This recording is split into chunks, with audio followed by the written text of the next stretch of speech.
Today, I'm going to explain a drama, horror, mystery, and This sounds fun. science fiction film called The Room. Spoilers ahead. The Room. Watch out and take care. A young couple, Matt and Kate, move into their new home in upstate New York. Both of them enjoy the early times of being a young married couple as they start anew. Their new house requires renovations and repairs here and there, so they start to work around it.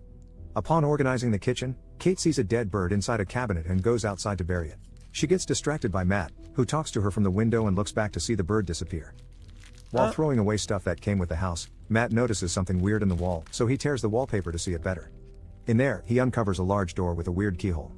In an attempt to unlock the door, he rummages through the pile of old stuff and finds the key. Matt inserts it into the keyhole and immediately calls Kate to tell her about it. They open the door together, and the lights in the hallway suddenly flicker. Matt calls the power company to report the problem, and Kate senses something weird about the room, so she follows him. The following day, an operator from the power company arrives to inspect the cause of the surges. To his surprise, the wires in the basement are ancient and intertwined in such a weird-looking way. When Matt asks if he can do anything about it, the operator says that he has never seen anything like it. Before the operator leaves, he tells Matt about the home's previous owners who got murdered inside the house. Upon hearing the shocking news, he immediately does his research about it. In an old news article, Matt learns that the couple who died are named Paul and Madeline Schaefer. Moreover, the identity of the suspect remains unknown and is aliased as John Doe. Matt, being an artist, tries to draw John Doe's face on his sketch pad and takes a break from it inside the mysterious room. He finishes a bottle of liquor and wishes that he could have another bottle to himself. The lamp flickers, and to his surprise, another bottle appears. Matt examines the bottle and realizes that the room can grant wishes. Kate wakes up to the sound of flickering lights in the living room and goes upstairs to check on Matt. Inside the room, she finds him far beyond excited as space is filled with new stuff. Matt happily shows Kate an authentic Van Gogh painting and explains that the room can grant any material wish. Thinking that it is one of Matt's pranks, Kate laughs it off but realizes that her husband is serious. She tests his theory and asks for $1,000. Matt rummages around the whole room and finally picks up the money Kate wished for. Still skeptical, she asks for $1 million and just like that, they are millionaires. However, Kate finds it scary and walks out. Matt persuades her that they should have fun with it. The couple spends the whole day wishing their life away. Clothes, champagne, art, and money are just one wish within their reach. Matt and Kate's happiness are beyond compare as they drown themselves in expensive things.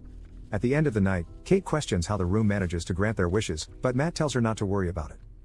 For the following days, their fun and lavishness know no bounds. Every time they make a wish, lights flicker, and so does the power source in the basement. They celebrate their overnight wealth by partying together inside the room with drinks and gifts. However, the fun and action do not last long. Kate wakes up the following morning feeling empty as the material things fail to fill a void inside her. Matt gets concerned about it and surprises her with a crib, hinting that they should try to have a baby. Contrary to his expectations, Kate gets upset about the surprise as she already had 2 miscarriages and storms out of the house. Later, Kate returns inside and spontaneously wishes for a child inside the mysterious room.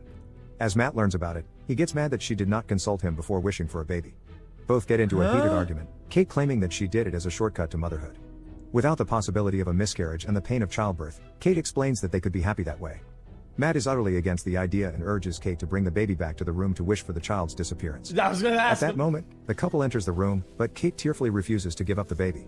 Instead, she hands the baby over to Matt, but he could not carry out the deed as well. He could not get himself to wish for the baby to disappear and returns it to his wife before walking away. Eventually, both of them decide to keep the baby, and they become parents overnight. While on his desk, Matt spots his unfinished drawing of John Doe and does more research about the incident that happened decades ago. He learns that the suspected murderer is still alive in a psychiatric hospital. In another archived news article, John Doe says that the room made him do it. Not long after, Matt drives to the psychiatric institution to meet with John in person and ask about the room. At his arrival, a nurse warns Matt that no one has visited John in 45 years, except for news reporters, so Matt enlists himself as one. Finally, Matt comes face to face with a much older John and starts questioning him about the house, especially the mysterious room. Displaying a sinister smile on his face, John tells Matt that he has been waiting for this moment for a long time. When Matt asks why John killed the Schaefers, John tells him that was the only way. John brushes off the topic and instructs Matt to leave the house instead. He warns the young man to do it as soon as possible before it is too late. Before leaving, John says, "The only thing more dangerous than a person who can't get what they want is the person who gets whatever they want." Matt stops by a gas station on the way home, but to his surprise, his cash turns into dust. Because of this, he rushes home and throws away the remaining money in the room to see if it will turn out the same. Then, he tries to bring the Van Gogh painting by the door, confirming his theory that they cannot bring the things outside, or else it will turn into dust. In a fit of rage, Matt breaks the walls to know the mystery behind the room, but to no avail. He only sees the intertwined sets of wires that are too difficult to track. Matt then tears a wallpaper and discovers a map of the house with guides of the connected wires. Meanwhile, Kate brings the baby outside, but Matt stops her, warning that it isn't safe. He doesn't tell his wife the real reason why they shouldn't bring the child outside. Not long after, the baby screams uncontrollably, as if it is in pain. While hearing it, Matt has second thoughts about helping Kate and the baby, but he eventually comes to their rescue. Outdoors, the baby mysteriously ages to a young child in a matter of seconds. Once they re-enter the house, the couple could not believe what is in front of them while looking at the grown boy. Later that day, Matt reveals that the room can grant anything that their heart desires, but under the condition that they cannot bring it outside. If they do, the thing ages and turns into dust. Kate replies that a baby is not a thing and is unaccepting that she cannot bring their son outside. She becomes fond of the boy who she claims to be her son and names him Shane. For the next few days, Kate homeschools Shane and explains that he cannot leave home because of the dangerous germs outside. One day, Shane becomes impatient while Kate teaches him how to read, causing him to throw a tantrum. His whole life, Shane has never experienced how it is to be outside. All he has ever known is the walls of the home he can never leave. Later, Kate receives a package outside and locks the door whenever she goes in and out. She gives the package to Matt, who ordered it, and unboxes a brand new gun. Unfortunately, Kate leaves the front door unlocked and completely forgets about it. While she is busy playing the piano, Shane sneakily makes his way to the front door and opens it unnoticed. He sticks his hand outside and feels the fresh breeze, deeply curious about the outdoors. Suddenly, Kate notices it and rushes to her son angrily. She embraces Shane, relieved that he is safe and unharmed. To prevent Shane from sneaking out, the couple decides to block every window with planks of wood. Planks? That night, Kate wakes up to Shane beside her bed. The room can spawn anything in the world, and they don't ask for like grates or like metal plates or like anything. Asking if he could planks sleep beside her. The boy tells his mother that he wants to be with her forever, making Kate hold him closer. However, her words fail to bring ease to Shane's mind as he still looks worried. Matt spends the next few days outside. Then put it inside, morano! Practicing how to shoot with his newly purchased weapon. He then comes back home and sees Shane playing with a snow globe inside his art studio. Strictly, he orders Shane to leave immediately, causing the boy to drop his snow globe. Until now, Matt has not accepted Shane as his son and acts coldly toward him. Not long after, Kate comes in and argues about Matt not acting fatherly toward their son. At nightfall, Shane walks around the house and sees a map that leads to the basement. He sees the big power source with intertwined wires and eventually ends up in the room. Throughout the night, lights flicker around the house, but Matt and Kate do not notice it at all. When Matt wakes up, he sees a new snow globe beside him and the broken one from a distance. He immediately wakes his wife up upon noticing the flickering lights, already having an idea of what's causing it. The couple enters the room, and to their surprise, Shane made an outdoor area inside it. The room that once had 4 corners is now a vast forest where Shane enjoys building a snowman. Kate is completely mesmerized by the world her son has created for himself and joins in with his fun. On the other hand, Matt is enraged and grabs Shane by the arm to bring him back inside. The incident causes the couple to argue whether or not to permit Shane to enter the room and play. Matt insists that it is dangerous, but Kate thinks otherwise. While they argue, the phone rings and Shane answers it, despite not being allowed to pick up the phone or talk to anyone else. Matt grabs the phone from the boy, and to his surprise, John calls and realizes that the couple wished for a boy. From the kitchen, Kate listens to their conversation with another phone and overhears their whole conversation. John explains that it entails the ultimate sacrifice of life for Shane to go freely outside the house. If Kate dies, Shane can go out and age, like everyone else. Over the phone, John shockingly reveals that he was also a child granted by the room.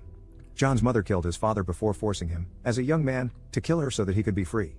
Then, he tells Matt that he has 2 options, kill Shane and save Kate, or kill Kate and save Shane. After hearing the conversation, Kate leaves home, causing Matt to worry. She attempts to crash the car, but she could not bring herself to do so. Being alone with Shane in the house, Matt acts frantically and even trashes his studio. Not long after, he prepares dinner for Shane, who sits across from him in the dining room. The curious boy keeps asking him questions, and with his growing annoyance, Matt loses his cool. Shane is told that he is not a real boy, and he does not have parents. Still, in a fit of rage, Matt drags Shane by the front door, but the boy runs back upstairs out of fear. In Shane's room, Matt realizes that he hurt him and sincerely apologizes for his actions. The boy asks if Matt could read to him, and they end up sleeping beside each other. As Kate arrives home, she is still confused by her emotions, but the sight of Matt and Shane lying beside each other brings her peace. Later that night, the couple shares an intimate moment as Shane watches. The boy waits for his parents to fall asleep and steals the key to the front door once they do. The following day, Matt and Kate discover that Shane went outside after seeing the front door open. In another area of the house, they are stunned to see Shane age overnight, though he still has the mind of a boy.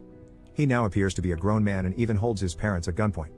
Once Kate gets him to calm down, Matt throws himself at Shane and the two get into a fight.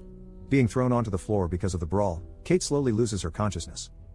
Moments later, Kate wakes up to Matt, informing her that Shane died after being accidentally shot. Devastated, Kate goes out and breaks into tears, unable to cope with Shane's death. Matt comforts and carries her back into the house, where she continues to grieve. Back in the room where the fight happened, the real Matt gains consciousness and looks for his wife around the house. I knew it. Still, in a state of panic, he notices flickering lights and gets under the idea that Kate and Shane, who is shapeshifted into Matt, are inside. All the while, Kate is still clueless about Shane being the one in front of her instead of Matt. However, she realizes the truth of the person's identity in front of her after Shane makes one of his habits of eating ice. Matt tries to make his way inside the room with all his will by breaking the wall and passing through all the wires. He finally reaches the room, which is now a forest full of woods. It reveals that Shane used the room to enlarge the outdoor area and duplicate the house inside it. He shapeshifted into Matt to kidnap Kate to the cloned home and take advantage of her in a sensual way. What? Determined to claim his wife back, Matt runs through the woods and finally arrives at the cloned home. He breaks in just as Shane forces himself on Kate in his bedroom.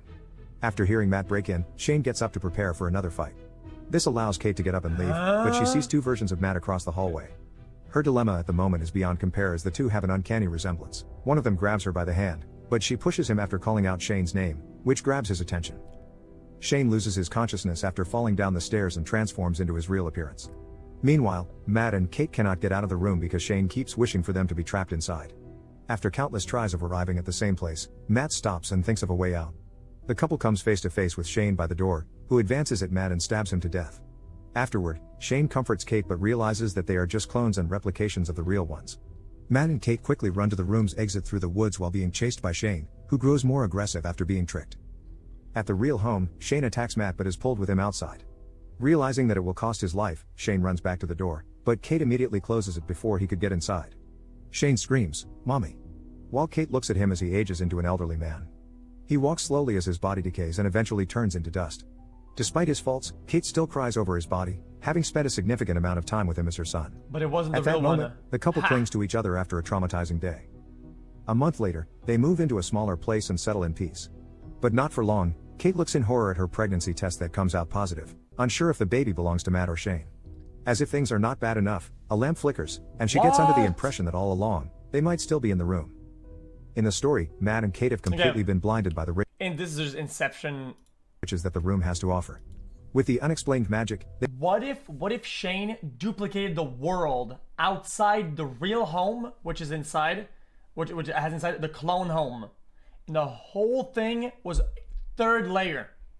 If you beat the second layer, you would never think about a third layer, right? It would never come across your mind it is a third layer because you're all chill.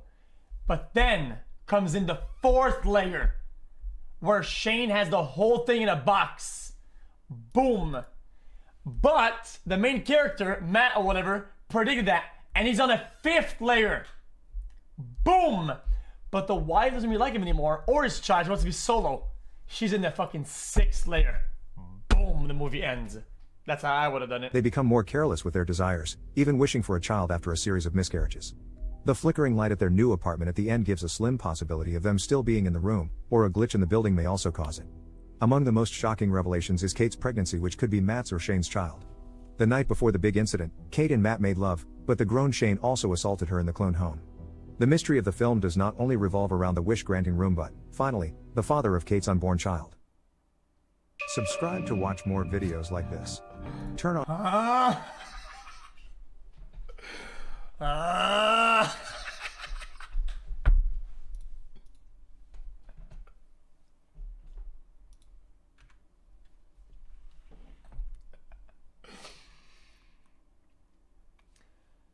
Jesus. Holy.